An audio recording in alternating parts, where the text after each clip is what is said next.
Hello and welcome to Hall Pro. I am your host, Michael Stamm. We got a lot to talk about today, some big NBA news, some MLB news. But first, before we get into all of that, let me introduce my two amazing analysts today, Jonathan Heite and Ryan Johnston. Boys, how are you doing? I am doing great, Mike. I'm really excited to do this show with you guys. I haven't done a Hall Pro since I think beginning of last year, so I always have a good time on this show, and I've done it with you before, Ryan, and I'm really excited to do it with you for the first time, Mike. But again, just very happy to be here. Yeah, it's always a good time with Michael Stamm and John Height. I mean, you can't really go wrong with that duo. So, I'm definitely excited, ready to talk some sports. Yeah, I mean, Ryan, you're making me blush, but let's get right into it. We'll start with the NBA. Free agency has begun. We got some big free agency news for our local metro teams, and we'll start with the New York Knicks. New York Knicks get their big free agent signing in Jalen Brunson, the former Dallas Mavericks point guard. He comes over to New York. It was kind of rumored all throughout the draft that he would be coming, and then the Knicks, they finally get the deal done. So we'll start with you, Jonathan. What are your guys' initial thoughts on the deal? So I'll preface this first. I am a Knicks fan, so I've had very mixed feelings about this move and just about getting Jalen Brunson as a whole. I think Jalen Brunson is a good basketball player. I think he definitely is among the better to right under the tier below elite point guards in the NBA. And I understand how the market is for point guards today in the NBA and just the NBA as a whole. The market's for players that might not even be considered on the tier one or tier twos, but considered the tier threes.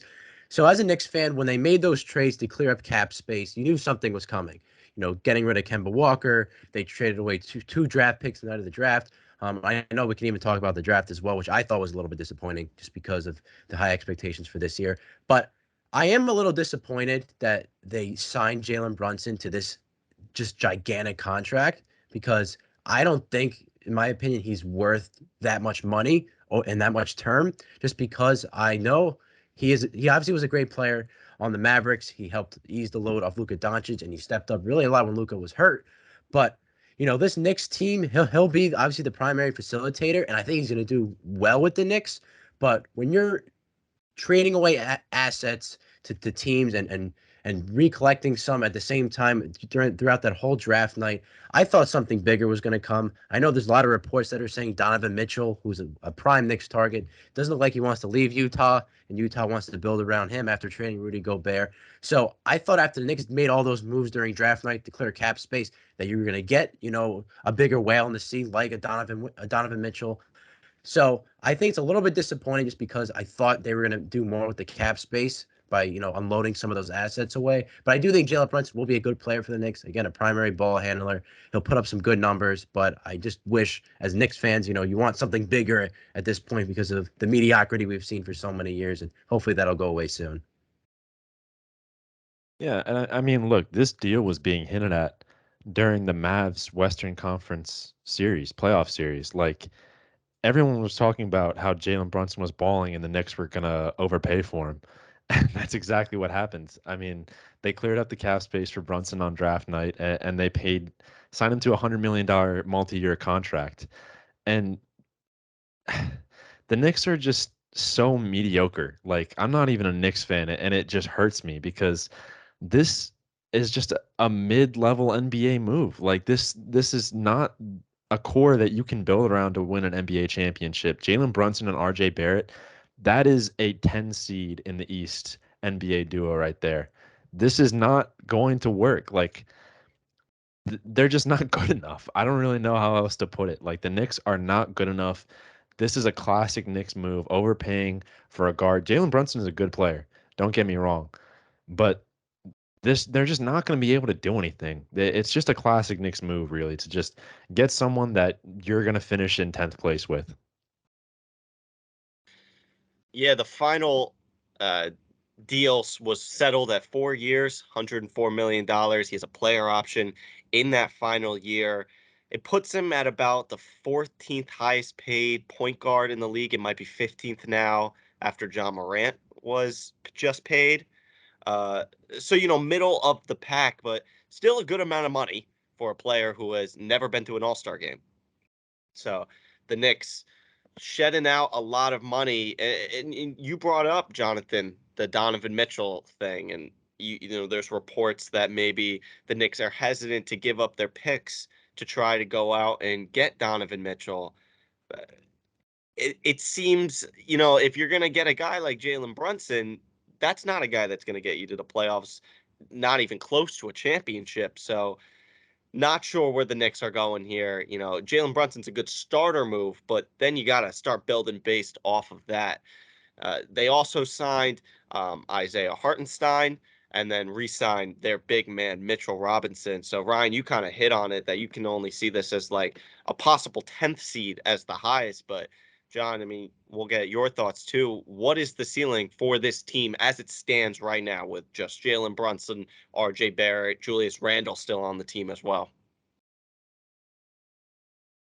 In my opinion, I think they're just a playing team. Like I saw a post a couple of days ago when initially the news broke because you're like, oh, there's a new three in New York of R.J. Barrett, Julius Randle, and Jalen Brunson. They called it the medium three instead of a big three. It was the medium three, and that's really the best way to describe it. And especially, I know they've been trying to trade Julius Randle and see what they can get for him as his value. I think it's slowly starting to diminish as he remains as long as possible. And Nick, I think they're going to be a playing team as the ceiling. I definitely could see the team just faltering again and being another lottery team for next season as well. There just isn't enough to compete in the East. I mean, we can name 8 to 9 already better teams than them on paper. And I know they had the one run last year where they were up to the 3 seed, but it was just such a fluke year. And, it was a COVID year, so there were so many things out of their control. They just need more. And I don't think Jalen Brunson is the answer. And like Ryan said, I think they'll be like a playing team between the 8 to 11 seed range, depending on what else they do in the rest of this offseason. Yeah, like I said before, like this Knicks team, it's not a playoff contender by any stretch of the imagination. This is not a team that's built to compete with the Sixers, with the Bucks, with the Heat, with the Celtics of the world. This is not even a team that can really compete with the Hawks, I think. A level of team like that. This Knicks team, they just completely directionless. I don't know what they're doing. I have absolutely no idea.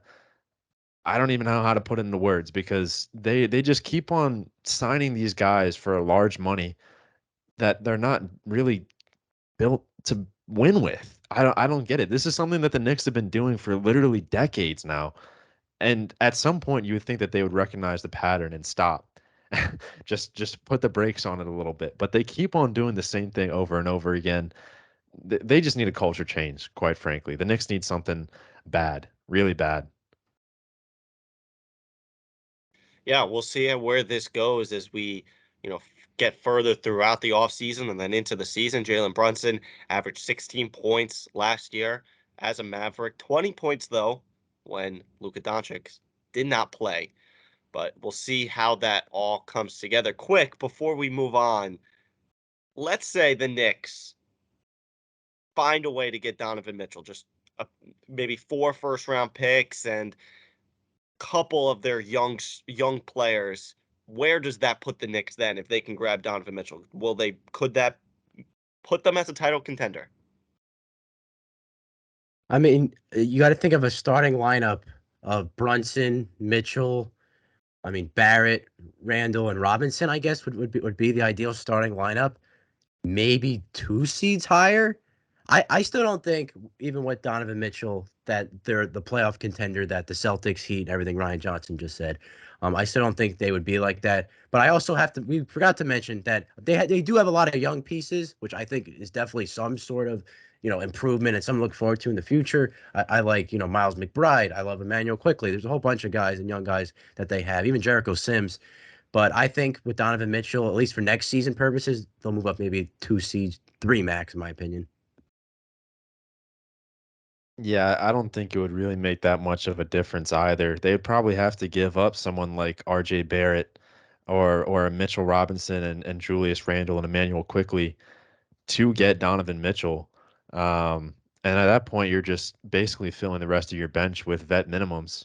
So I don't think that that would really make much of a difference at all. I mean, at least they would sort of have a direction. They would try to be contending, but I don't really see it. I don't think it would work. I think the Cavs would even be better than them because they're just such a up and coming young team, especially after they re-signed Garland. So yeah, I don't think the Knicks, even if they got someone as good as Donovan Mitchell, would really be able to contend for a title or even for top of the East. Yeah, the Knicks looking for answers right now. Let's head to the other borough of one of these New York teams, the Brooklyn Nets. Their big three might all be out of the big city in the matter of a couple months, with reports that Kyrie Irving and Kevin Durant would like to be traded. Kyrie Irving pretty set on going to the LA Lakers, teaming up with LeBron James once again. Kevin Durant, he doesn't have as much option. It's reported that he would like to go to either the Phoenix Suns. That was one of his options. So first, what team do you guys believe that Kevin Durant will be playing for at the start of the season? Will it be the Brooklyn Nets, or will he be on his way out of the Big Apple? I think Kevin Durant and Kyrie Irving are both gone, and I think that it'll be either the Phoenix Suns. I've heard the Miami Heat thrown around, which I think would be a very interesting team depending on the deal. If they could somehow, they'd probably have to give up Tyler Hero and Bam Adebayo, but man, Katie and Jimmy, like that is a scary duo in the front court right there. And especially if you could keep Duncan Robinson as a shooter, Kyle Lowry as a point guard. Granted, he didn't have his best year last year. He's starting to get a little older, but I think that would be a very interesting team in Miami. A lot of fun to watch too. So I'm kind of hoping that he ends up in the on the Heat somehow because I would like to see uh, I like to see Jimmy Butler win a championship. I really would. I think he deserves it at this point. He just leaves his heart out, whichever team he plays for, and he always gets so far in the playoffs, but hasn't really seemed to climb that mountain yet. And I think Kevin Durant would be the boost that he needs. Joel Embiid himself said it. Miami needs a second star. KD obviously would be that second star. He would be the star probably. Jimmy Butler would be that second star. So I think that would be a very interesting move. I've heard the Warriors thrown around recently. You would go back to San Francisco, which would just be Imagine. completely unfair after they win the championship. I really don't want that to happen at all. But yeah, I'm rooting for the Heat, but I wouldn't be surprised if he ended up in Phoenix, which would also be an interesting team, or even Golden State again, which would just put a damper on my summer, to be honest. Yeah, I'm actually gonna lead off with Durant, and I have a gut feeling. The Warriors, I heard about that today, and I did a lot of research on it. And they said the Warriors would have to give up basically their entire young core to bring him back. Now, usually in any other situation, I feel like you would never want to give up a young core to this capacity. Well, I believe there was like Jordan Poole, James Wiseman, Jonathan Kuminga, like everyone would be going to the Brooklyn Nets for Kevin Durant. Now, the Warriors, you're coming off a championship. They've been, a dynasty. We've seen them just win so many. And if you acquire Kevin Durant again, there's a very, very good chance you could win another one or maybe even two more. If it's a 4-year deal, who knows? Like, we've seen what this team looked like with Durant before and how dominant they were. So it's a matter for the Warriors if you almost have, I'm not gonna say a guarantee championship because there's no guarantees in sports. There's no, complete just understandings of anything. I think if Kevin Durant went to the Warriors, they have a very, very strong chance to win at least one more championship. If you keep the core that you have now with the Warriors, I think it's definitely a little bit less likely just because we don't know how the rest of these players will develop. They could develop into all-stars. They could develop into, just not great players. We've seen some struggles with them at times. So it'll definitely be an interesting question the Warriors will have to face. I also think Miami would be a really cool destination for Durant. Personally, if I had to like place a bet on it, I would say probably the Phoenix Suns because I think their package for him will be one of the best ones outside of maybe the Warriors. I think, they'd probably give up DeAndre Ayton, Mikal Bridges, just a giant amount of picks. And him and Devin Booker and Chris Paul together would be just really, really fun to watch. And that's a team I really think could win an NBA championship. And I think Chris Paul needs a ring at some point, and that'd be great for him to win that with Kevin Durant. In terms of Kyrie Irving, I think it really seems like the Lakers will, I guess, reunite him with LeBron. I'm sorry, Ryan. I don't think they're going to win a title, even if Kyrie goes there. I really think that where Kevin Durant goes, it's really going to change the trajectory of the NBA for the next probably 2 to 3 seasons in terms of teams winning. Going to the Nets, we thought at first that the big three of him, Kyrie, and Harden would be the ones to bring a title back to Brooklyn. But I think if Durant goes to like a Phoenix, obviously back to the Warriors, even Miami, that team I think would be in a better position than the Lakers, who again are dealing with injuries with Anthony Davis. Who knows what's going to happen with him? I think just as a team, they'd be better constructed than the Lakers. I think whatever move Durant makes will be huge for the rest of the offseason and the rest of the next couple of years. Yeah, I mean, it's super interesting to think about because you have to think about too, the Nets are going to look at every offer and they're not going to send Kevin Durant to Phoenix just because Phoenix is good. Like they're going to see if they see that I don't believe the Kings would send an offer, but just saying the Kings would and they send an enormous amount of picks, they could ship him there. And what does KD do if for, let's say they send him to a team that is just not good? Does he try to buy his way out or find a way out? It's super interesting. But I do think I agree he'll go to one of those top seeds from this past year and we'll see if he can bring him a championship. We've said this a couple times about a few different teams from these two players, but yeah, it's really disappointing. This Kyrie, Katie, and Harden team never worked out. They never got anything going. A bunch of off the court stuff as well. But what super team flop was worse for the Brooklyn Nets? Was it the Kevin Garnett and Paul Pierce trade from the Celtics that completely blew over, or this Kyrie, Katie, and James Harden team? I mean, Michael, this is a question I feel like should be on First Take tomorrow. I mean, this is a great question. In my opinion, I mean, you go back to the Kevin Garnett trade and you saw those picks turn into Jason Tatum, and the Nets were still feeling effects from that trade. But I think with what they sacrificed in addition to get Durant, Kyrie, and Harden, and just the untapped potential that big three could have had, if not for just a lot of injuries. We had the Kyrie Irving vaccine thing. I still think this Kyrie big three with Durant and Harden will probably be a bigger failure. Just because Kevin Durant is one of the greatest players to ever play basketball. Kyrie Irving, I think, is one of the greatest players to ever play the point guard position. And James Harden is one of the best shot creators and shooters, I think, in NBA history as well. I think Garnett and Pierce were kind of towards the latter end of their primes at that point by the time the Brooklyn Nets got him. So I think Durant and those three will be the biggest what if, in my opinion, in NBA history, just outside the Nets as well. See, John, I agree with you that this big three was a bigger failure because, like you said, KG, Paul Pierce, they're at the tail end of their careers. But I think this will leave the Nets in a much, much better spot than the trade for Kevin Durant or Kevin Garnett and Paul Pierce did. Because, like you said, those picks turned into Jason Tatum and Jaylen Brown. Granted, they probably wouldn't have if they didn't make that trade. But even so, you're going to get assets back, lots of assets back. How you use them is up to you, but they should be in a honestly not that terrible of a spot after all of these trades are said and done. Granted, very disappointing with how it ended with Kyrie Irving, Kevin Durant, James Harden, all of them. I'm sure Ben Simmons has got to be fuming right now. Granted, he forced his way out of Philly, and now those two are basically gone.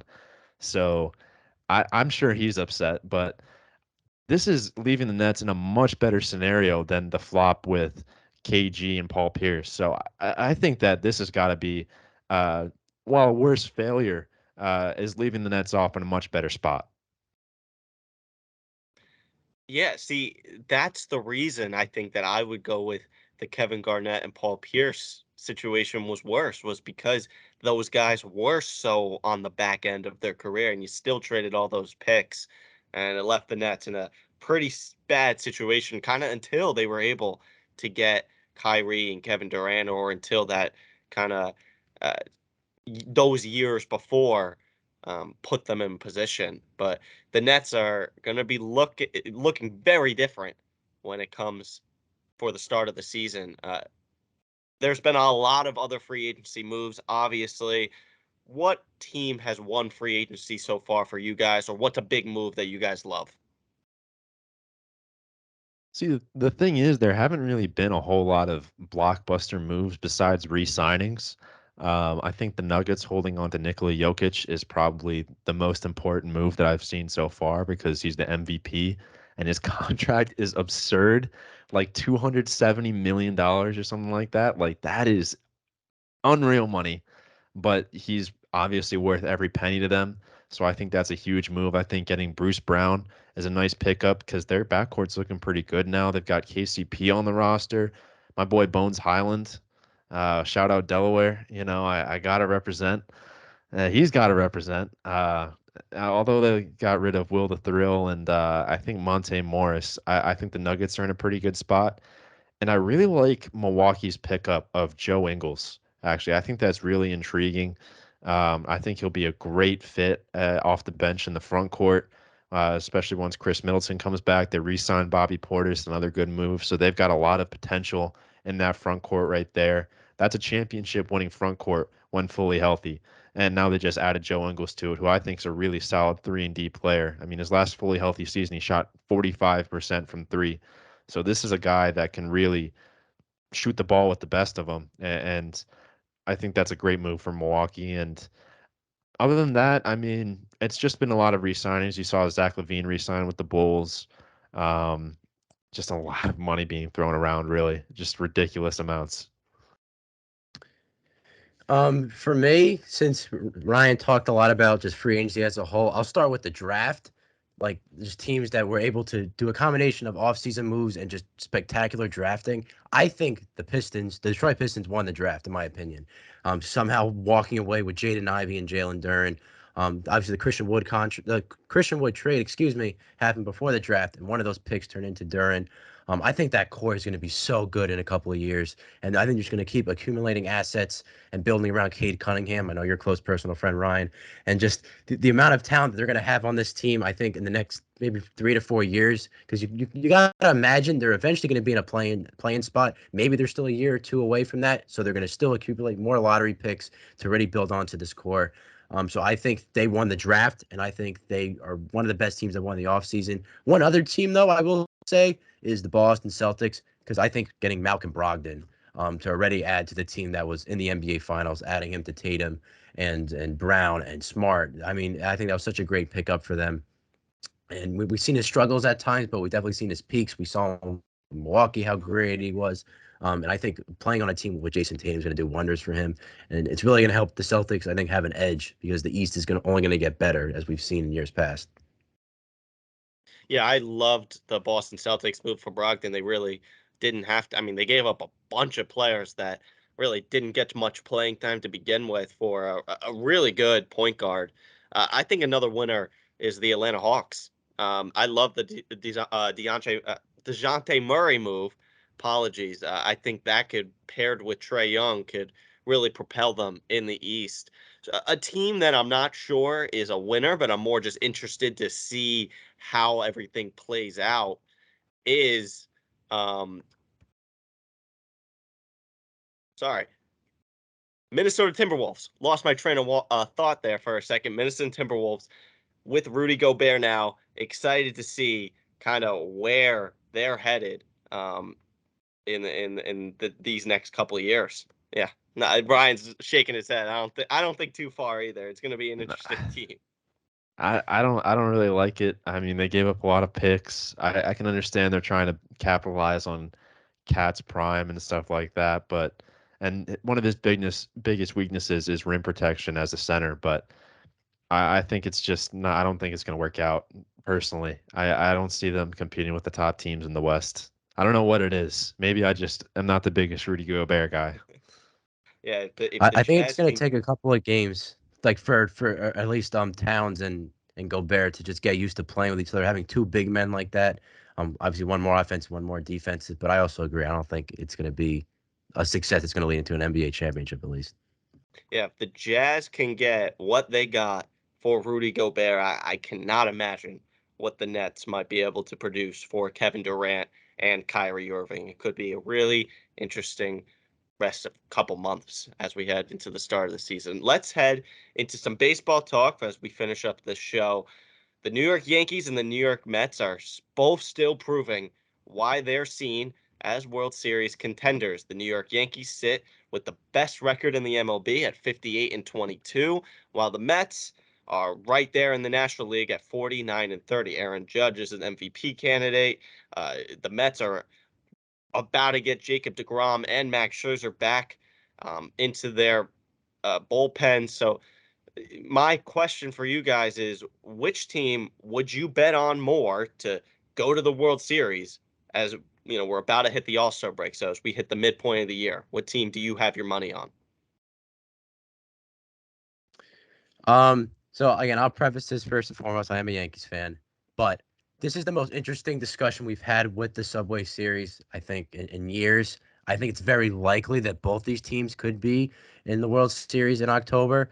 Um, I think the Yankees are a very, very dynamic, I think, offensive team in the regular season. They're a boomer bust offense in terms of home runs.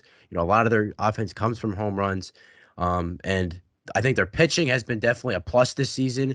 I think right now their pitching has been more important than their offense because we've seen, Garrett Cole, Nestor Cortez, Luis Severino in a comeback year, a bunch of guys stepping up. They have a loaded bullpen. They have a great, I guess, closer you could say, in Clay Holmes. He has like a below, I think, .5 ERA, which is just incredible. And on the Mets side, we have, the expectations that come October, they're going to have a healthy Max Scherzer and a healthy Jacob DeGrom on top of already a good pitching staff and an offense that it's finally seen some improvements that's allowed them to win some games. Um, Keeping that in mind, I think the Mets do have a better shot of making the World Series than the Yankees. I think elite pitching is really, really the key to advancing in the playoffs. And I know you're going to talk about it in a second, Mike. You're going to ask about it. This Houston Astros series, I think, kind of solidified that in my mind because the Yankees are still struggling against, Justin Verlander.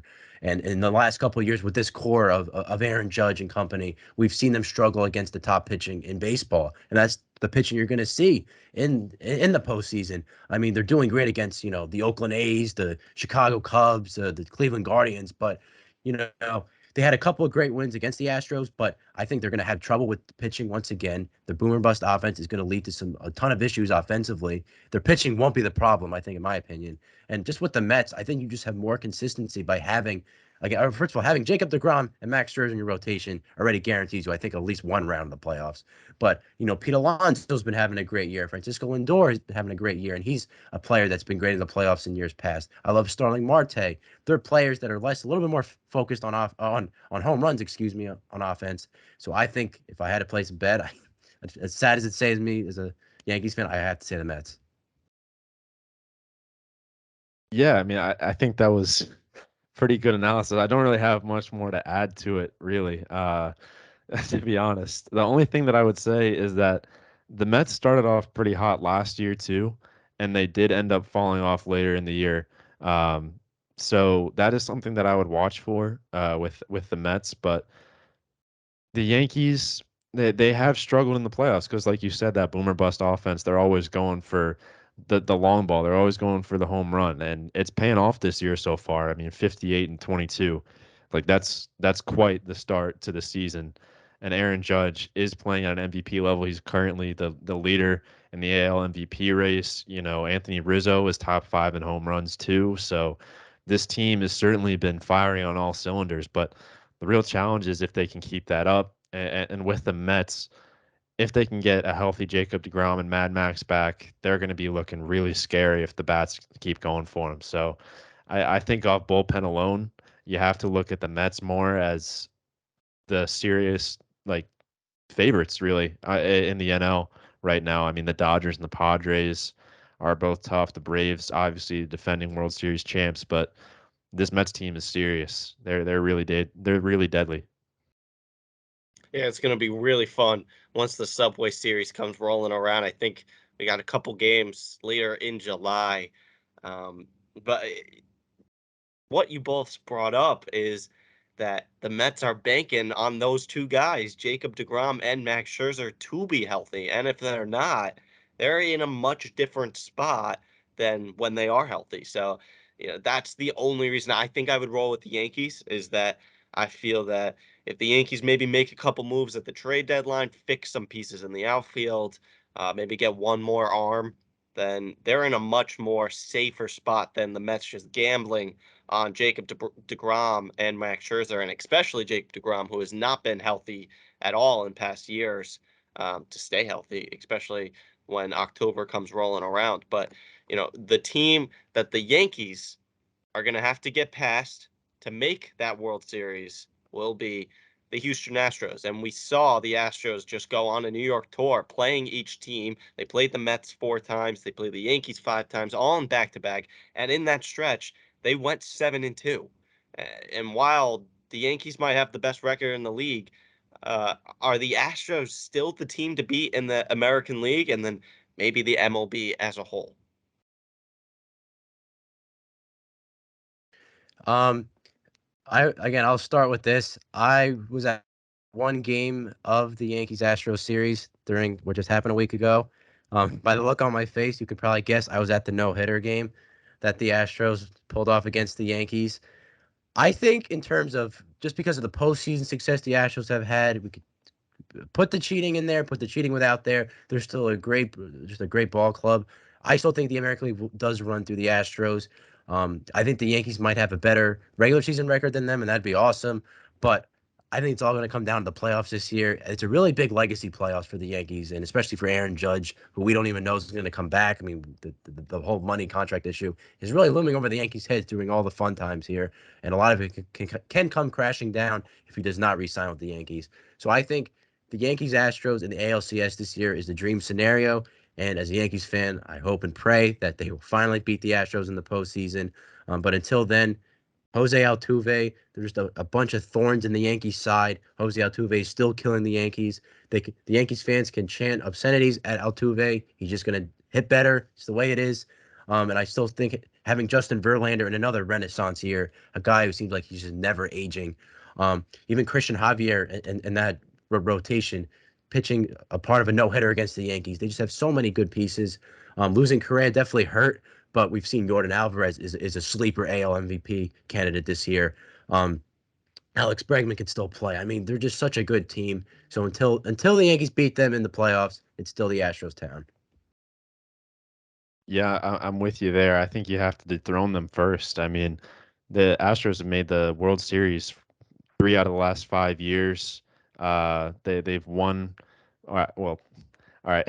Let's preface this by saying that the year that they won was the sign stealing year, but they've still made it. They've still made it 3 times in the last 5 years. Obviously more than any other AL team during that stretch. So I think that you have to dethrone them for them to not be the team to beat in the AL. And Justin Verlander is still playing at a near Cy Young level. He's got the second best odds behind Shane McClanahan of the Rays. So yeah, they're definitely, I think, the team to beat, and I think they just showed that in those 2 series. Yeah, it's going to be a really fun summer, and then once we hit the playoffs in fall, especially for these both of these New York teams. That is going to do it for this episode of Hall Pro. Thank you for watching. For my amazing analysts, Jonathan Height and Ryan Johnston, I am Michael Stamm. Have a great night, and we'll see you.